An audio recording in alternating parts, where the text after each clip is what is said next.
Hello, my darlings, and welcome back to my channel. How is everyone going today? I hope everyone's having a beautiful day. Even though if you're in Sydney, it's probably not beautiful. We're in lockdown. Oh, I forgot to mention Victoria and South Australia. Oh God, it just never ends. Yes, I am wearing my blue light reflective glasses. They're very helpful. The brand is KANTURO. This video is not sponsored, but I just want to show you guys it's KANTURO eyewear. And because my job as a journalist and as a full-time student, I spend the majority of my time staring at a computer screen. So protecting your eyes is very important. I take my eye health very seriously. So have a look at their website. I want to quickly talk to you about a woman's value and how if you want to attract a high quality man, what should you be doing? Or rather, what should you not be doing? These are some of the topics that I have spoken about today with the most incredible guests that I've ever had on my platform, hands down, hand on heart. His name is Tony Gaskins Jr. He is a life coach, a husband of 14 years and father to two beautiful children. And he's from the USA, and he's helped transform hundreds of people's lives by helping them upping their value as an individual and also helping their relationships. So in this video, this is part 2 of my chat with Tony. Part 1 went out last week, and I had the most incredible time today just talking about things like about some more controversial topics. For example, when should you sleep with someone? Should you wait until you get married or until there's some form of commitment?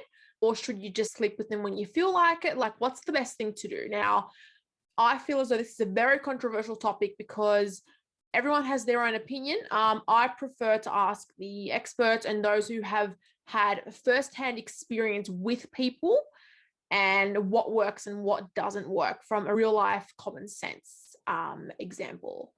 And other topics we discussed was how long is too long to be in a relationship and you just don't know where you're going.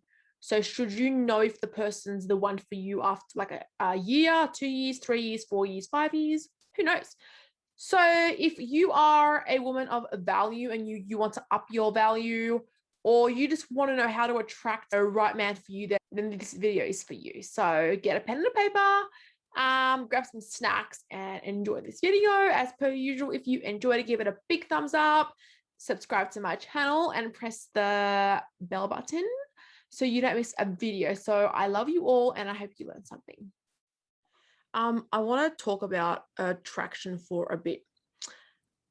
It's a really important topic because you can be attracted to a person, as you said before, physically, emotionally, mentally, sexually. How important is attraction? It is important.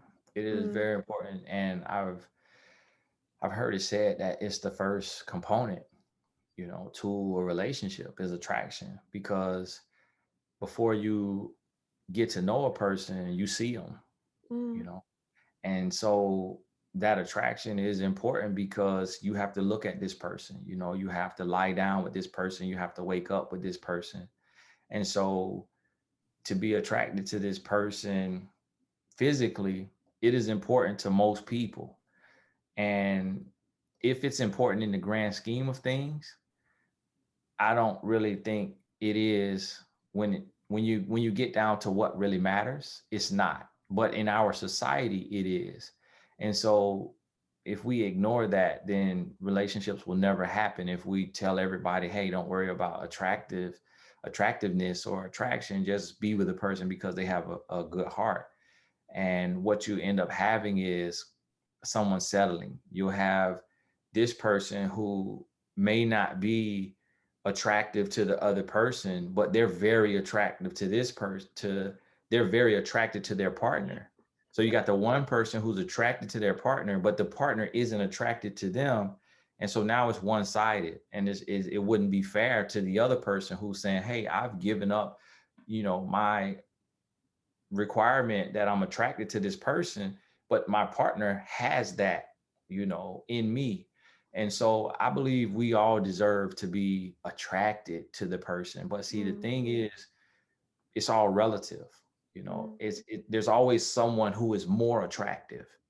And so you have to be able to look at this person and say, listen, do I think this person is attractive? Like, is he cute? Is she cute? Is she beautiful? Is Yeah. he handsome? Yeah. Not the most handsome, not every single thing, because no one's going to be every single thing. So when I was single, my wife, she saw me, she liked my face, but I'm 5'10". She is 5'8". At 5'8", she could have said, I want a man that is 6 foot or taller. And I would have missed the cut by 2 inches. And the average man in America is 5'9". So in the grand scheme of things, I'm above average by 1 inch, but most women prefer 6 foot or taller. So what happens is the men who are 6 foot or taller, they have a plethora of women to choose from. So it makes them less committal. They're non-committal because they have so many options because they're on every single woman's list. And then you have the guys that's, 5'10", 5'7", 5'8", being overlooked, by women. And those guys may be more humble, a better person. They have less options, they have less choices, and that has made them a better person.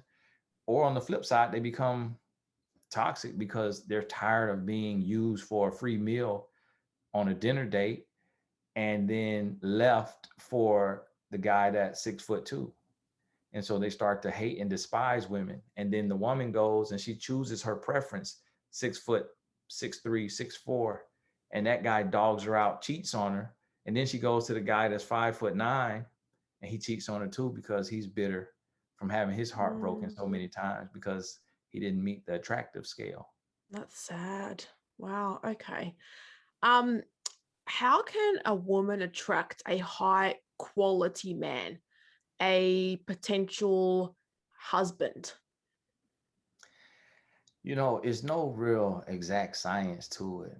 The key is that when you live in the universe, what's for you is for you. So if you become the best version of you, then you're going to attract someone that is on your level. And when I say attract, I don't mean the person that walks up to you, the person that approaches you online, or the person that approaches you in the grocery store. I mean the person that you choose to settle down with. That person will be a reflection of you. They will be on your level. So if you're not at your highest level and you're not taking care of your mind the way you should, or you're not taking care of your body the way you should, then the men that you decide to settle down with, they're going to be a reflection of you at that time. And they may end up treating you like crap, but they treat you like crap and you are with this person because you've been treating yourself like crap. So when you elevate to your highest self and you're loving yourself, now your requirements change, your standards are elevated. So when this man comes to you, you then know, I'm not allowing a man to lie to me, to give me his word and not keep his word. I'm not allowing a man to raise his voice at me and yell at me like, a nobody. I'm not allowing this man to put his hands on me or to have my body when it's not my time and I'm not comfortable going there. I'm not allowing any of that because I love myself and I've set standards for myself on this level. So what happens is every man who wants to exist beneath the level of love that you have for yourself, they run away because all they hear is no. And then the man who can respect you and elevate to the level that you're on, now he is the direct reflection of you. So in order to get more out of life, we have to become more in life. So when you increase your value by loving yourself and working on yourself and bettering yourself, Yeah. you increase your options. How does a woman increase her value? Does she go and get, for example, coaching, or like joining a gym, becoming closer to God, or?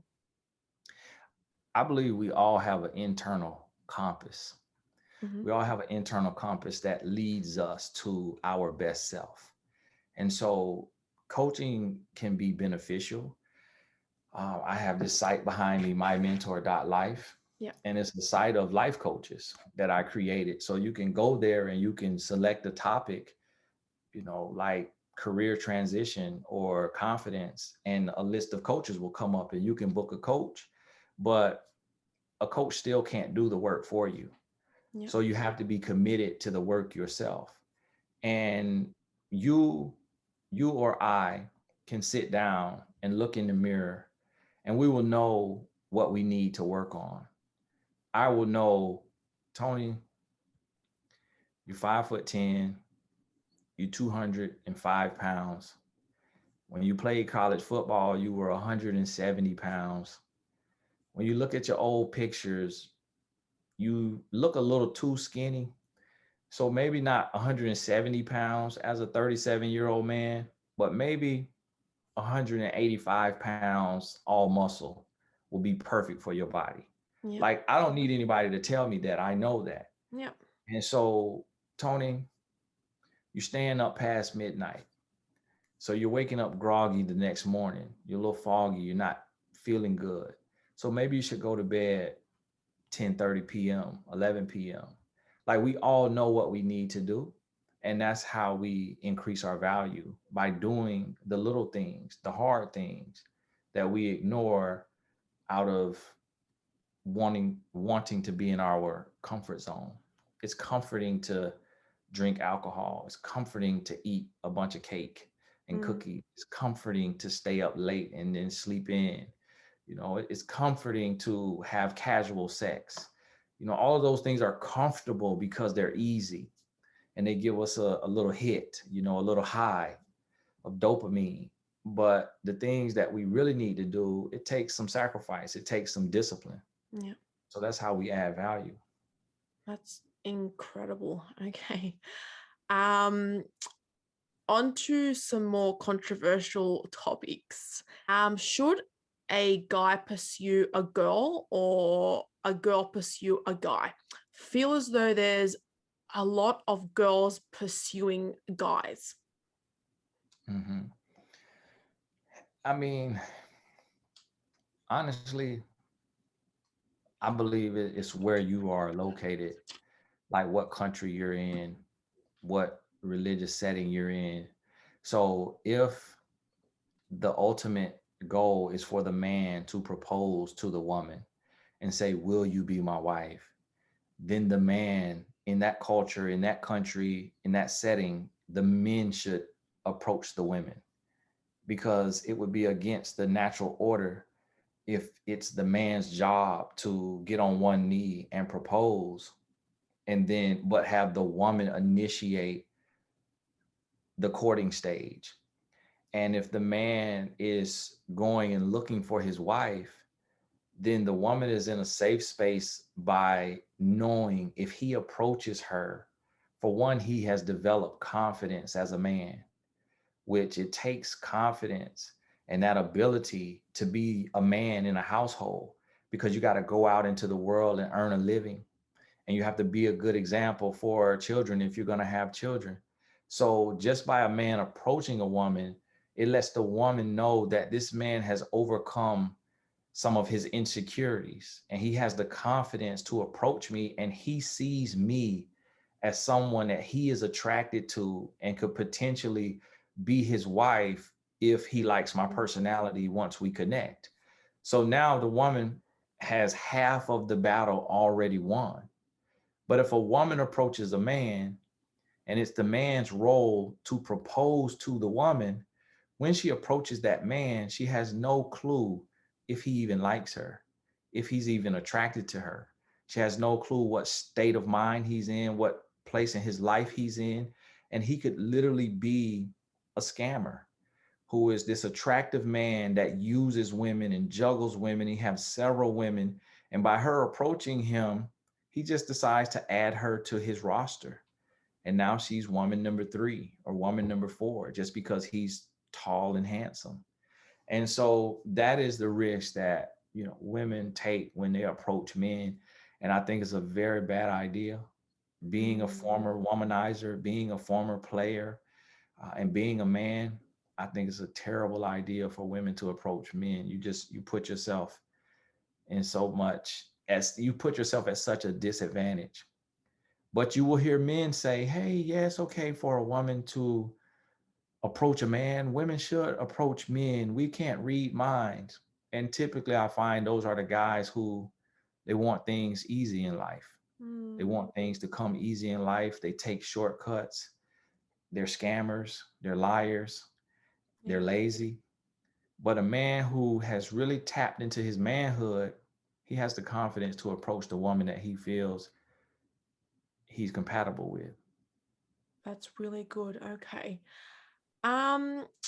Okay. Should you sleep with your partner before, for example, a marriage or engagement or a promise ring? Or I don't even know if a promise ring means anything, but like, what's your take on like that whole thing? I was out there, I was a womanizer. I was sexually active. So I was expecting, sex in a relationship. Mm, But one thing I found is it's not a good idea. It's mm. not a good idea because anytime you sleep with someone before marriage, it's a 50-50 gamble. Oh, And when you like, really? it's a Okay. 50-50 gamble. Not great odds. Right. Because a one night stand could be on the first night you meet someone, or it could be on the 400th night if that's the first time you have sex. Because once you have sex, if one of the people decides to leave the next day, that's still a one night stand. And so I honestly believe that the best route is to get married, to date and to court and let the sexual energy build up and to bathe in that, to enjoy that, to bask in that, to love that, and really be, raving over each other, really just ready to rip one another's clothes off. And then you say, hey, we love everything. Like we love our personalities. We love our chemistry. We love our conversation. The only thing left is to come together physically. Mm, But if you have this body part and they have this body part, and you know how to make them body parts come together, and you have made love to the mind, then it's going to be amazing physically when you're mm, already connected emotionally and spiritually. And that's the thing that a lot of people don't understand. And they say, well, we need to be together physically before we commit to being together for life, because what if it's bad? But there's no such thing if you truly love each other, because sex isn't about the physical, it's about the mental. The largest sexual organ is the brain, not your body parts between your legs. And so we have failed as humans by jumping in bed before we even love a person, before we really know a person, and mm, before we have a real commitment for life. And when you do that, that's why our STD rates are so high. That's why our children out of wedlock is so high. That's why depression and breakups and all of this stuff is so high, because we're putting the physical before the spiritual and emotional. mm. Wow. Okay. So just say a couple is together for 2 to 3 years. How, like, that's kind of hard to hold out for 2 to 3 years. So how do you work around that? You should get married in a year, Okay. because it's just like, when you go on a job interview. If you're the person doing an interview and if you're interviewing me, by the end of this hour conversation, you have a pretty good idea on if you should hire me for your company or not. And then when you bring me on, I'm on a probationary period for the first 3 months. So you Yeah. get to evaluate me even closer and see if I'm a good fit for your company. And By the 3-month mark, you evaluate me. If I'm still doing good, then you keep me in the company. And then you evaluate me again at the 6-month mark, and then again at the 9-month mark, and again at the 12-month mark. Yeah. It's really extremely hard for a person to play a role for 12 months. So honestly, at the 12-month mark, the man should know if that is his wife or not, and the woman should know if that is her husband or not. Yeah. And that's when the engagement should come. And that's when the date should be set. And that's when the plan should ensue. So now you can be sexually charged up and ready to rip each other's clothes off while you're planning the marriage, whether you're going to the courthouse or whether you're having an actual wedding. But I think that we waste too much time career dating like we're trying to be vested in a company, like dating 5 years and still twiddling our thumbs like, is this the one, is this the one? And it's like, if you don't know by 2 years, 3 years, 4 years, 5 years, then they're obviously not the one. Yeah, no. Well, how about couples that have been together, for example, 5 years plus, and the woman's like, oh my God, like what's going on here? Like, what would you do? Would you say that's time to just like finish everything and move on? Or would you say, you know what, I'm going to talk to this guy, girl, and say, look, I want to take that next step? Honestly, if I'm on the outside looking in, I would ask that they have a real conversation to really identify what's the holdup. Mm, And if there is a situation where a man doesn't want to propose because of his citizenship status or because of illness in his body, or because he's still working through a divorce and he's not technically on paper divorced. If yeah. there's something like that that's in the water, then that's different. But on average, typically what it is someone in the relationship doesn't want to be married, doesn't feel sure enough to get married. And they're kind of just buying time and waiting to see a replacement, waiting for an out, waiting for a breakup that's severe enough to move on, waiting for destiny to separate them, but using this person as a security blanket, using this person as a human teddy bear, using this person as just a comfort zone, like, hey, hold me until I find my out so that I can leave you. And if I don't find an out to leave you, then eventually when I'm tired and exhausted with looking for a reason to leave you or looking for someone to leave you for, then I'll marry you. And that's a lot of times at year 7, 8, 10, or 12 or 15. That's just sad. Okay. All right. On to communication. Would you say texting is a real form of communication, or it's just not? No, it's not. Hmm. And Like, really, texting is more dangerous because it allows the person on the receiving end time to craft a crafty, well thought out response that really hits home and really hits the heart. And it could be a bold face lie.